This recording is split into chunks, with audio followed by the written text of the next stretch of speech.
झारखंड भाजपा अध्यक्ष बाबूलाल मरांडी ने भाजपा प्रतिनिधिमंडल के साथ झारखंड के राज्यपाल सीपी राधाकृष्णन से गवर्नर हाउस में मुलाकात की। मुलाकात के बाद उन्होंने कहा कि विधानसभा चुनाव में 7-8 महीने का समय बचा है और ऐसे में उपचुनाव कराना असंवैधानिक है। राज्यपाल ने हमारी बात सुनी है, हमने उन्हें आवेदन दिया है और इसे चुनाव आयोग को भेजने का अनुरोध किया है। अक्टूबर में ही आदर्श आचार संहिता लग जाता है, यानी चुनाव की जो प्रोसेस है वो पहले ही शुरू हो जाता है। अगर उस हिसाब से जोड़ेंगे तो मुश्किल से 7-8 महीना का समय बचा हुआ है। तो ऐसी हालत में कोई चुनाव कराना बिल्कुल गैर संवैधानिक है। हम सब लोगों ने उनसे निवेदन किया है, आपको जो आवेदन हम लोगों ने भेजा है उसे आप इलेक्शन कमीशन को भेज दीजिए। और हम सब लोगों की उन्होंने पूरी बातों को सुना है और मैं समझता हूं कि जो विधि सम्मत होगी वही कार्रवाई करेंगे। ये सब हम लोगों को पूरा विश्वास। सर, लेकिन संवैधानिक संकट है क्या? अगर एक विधायक का चुनाव नहीं होता है, ऐसी स्थिति में राज्य सरकार वो लोग कह रहे हैं कि बरकरार रहेगी, कोई संकट नहीं है हम पर। अरे वो तो आज ने कह रहा है, नहीं तो रिजाइन क्यों कराया?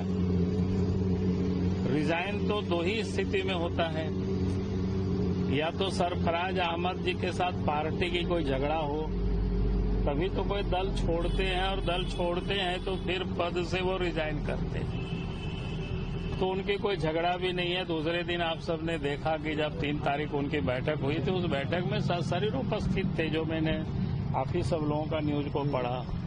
तो व्यक्ति स्वस्थ है, बैठक में भी आते हैं। या फिर दूसरा स्थिति होता है, या देश छोड़ करके कहीं बाहर जाने वाला हो, बीमार हो गए हों कि आप बिल्कुल काम करने की वो स्थिति में नहीं है, तो वैसा भी नहीं है। उसके बाद अगर सरफराज अहमद से उन्होंने रिजाइन कराया, इसका मतलब तो यही लगाते हैं हर कोई।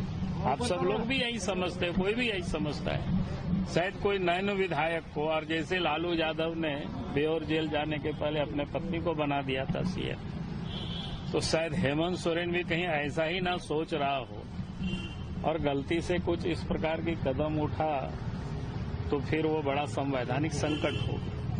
तो इसलिए हम लोगों ने पहले ही सचेत किया, और इसलिए आप देख रहे होंगे वो लोग भी कितना बाद में समझ में उन लोगों को आया। आपने देखा होगा इलेक्शन कमीशन से भी जाकर के वो लोगों ने स्टेट में मेमोरेंडम जाकर के दिया, और वो लोगों ने किस प्रकार की तर्क दिया। जिस समय विधानसभा आहूत हुआ था उस दिन को मांगता है।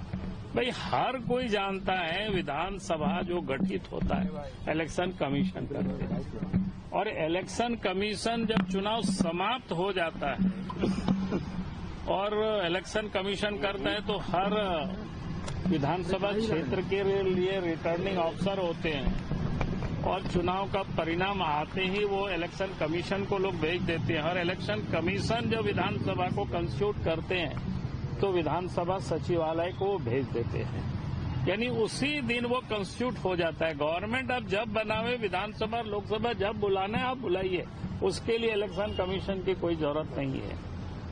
तो आप सरकार कब बनाए, आपने विधानसभा से कब आहूत किया, ये विषय नहीं है।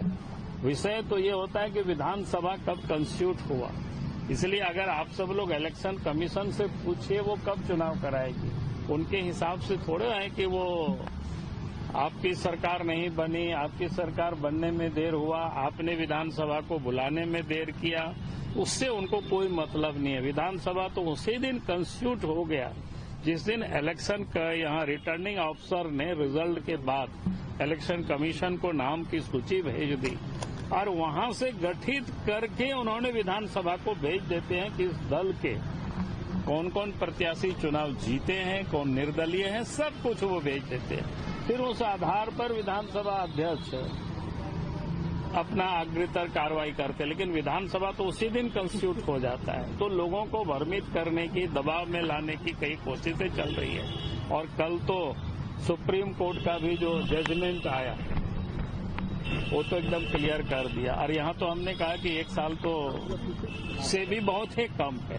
यानी चुनाव की प्रक्रिया तो अक्टूबर से ही प्रारंभ हो जाएगी, तभी तो दिसंबर में सरकार बन पाएगी।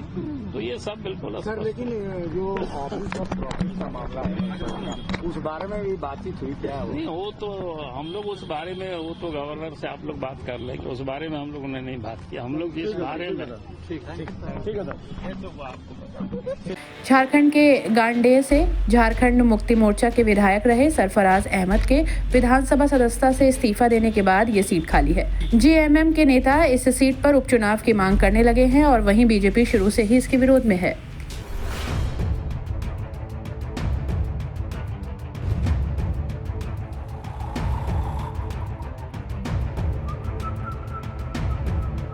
हर बड़ी खबर का असली एड्रेस है खबरनामा, इसलिए हर न्यूज अपडेट के लिए सब्सक्राइब करें और फॉलो करें खबरनामा।